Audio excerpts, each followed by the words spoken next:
Hi, I'm Linda. I'm one of the staff members here at Lazy Mountain Bible Church, and I'm going to be sharing on contentment today.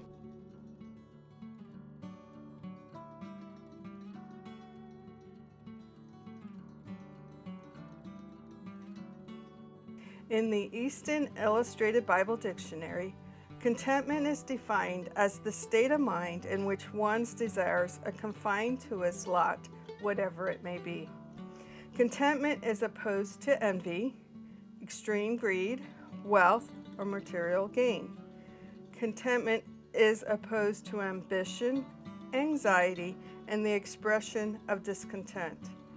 Contentment arises from an inward disposition and is the offspring of humility and of an intelligent consideration of the righteousness and kindness of divine providence, the greatness of the divine promises, and our own unworthiness.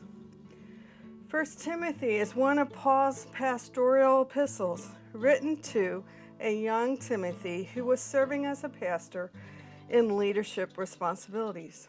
In chapter 6 of 1 Timothy, Paul is addressing the greed and exploitation of faith for material gain that the false teachers of that day were teaching. The same teaching is prevalent in modern Christianity. Paul provided Timothy positive instruction that is in direct contrast to the false teaching, instruction that is relevant to Christians today. I'm going to read 1 Timothy 6 to 11. But godliness with contentment is great gain, for we brought nothing into the world and cannot take anything out of the world. But if we have food and clothing, with these we will be content. But those who desire to be rich fall into temptation, into a snare, into many senseless and harmful desires that plunge people into ruin and destruction. For the love of money is a root of all kinds of evil.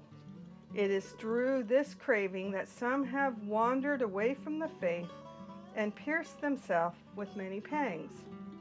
But as for you, O man of God, flee these things. Pursue righteousness, godliness, faith, love, steadfastness, gentleness. In looking at these verses, we need to ask, what does godliness with contentment is great gain mean? Believers are to focus their effort on pursuing holiness in conduct, attitude, and thought. If we purpose in our life to get more, our hearts will not be content. The New Living Translation says it this way: Yet true godliness with contentment is itself great wealth. After all, we brought nothing with us when we came into the world, and we cannot take anything with us when we leave it. So if we have enough food and clothing, let us be content. Keeping an internal perspective will help the believer to avoid the allure of greed. Allure is like the lure that we Alaskans are familiar with. We use them to catch fish. The shiny, bright, flashy fishing lure that attracts the fish, and then we jerk and we hook them with a hidden hook. People who fall into the trap and get hooked with a longing to be rich, they fall into temptation and are trapped by many foolish and harmful desires. Desires that plunge them into ruin and destruction. It becomes a deception that slowly causes people to crave money, wander from the true faith, and have a covetous spirit. We must choose to be content with God's divine providence and divine promise in providing for us food and covering, those things that we need. But if we only have those things, we are to be content with what God gave. I want to be clear, it is the desire to be rich that is condemned in these verses. It is not a sin to be rich. God often gives us more than we need. He may give us riches. Our hope is not to be rooted in wealth. It must be in God, who provides us with things to enjoy. We are to use what God gives us to bring glory to Him.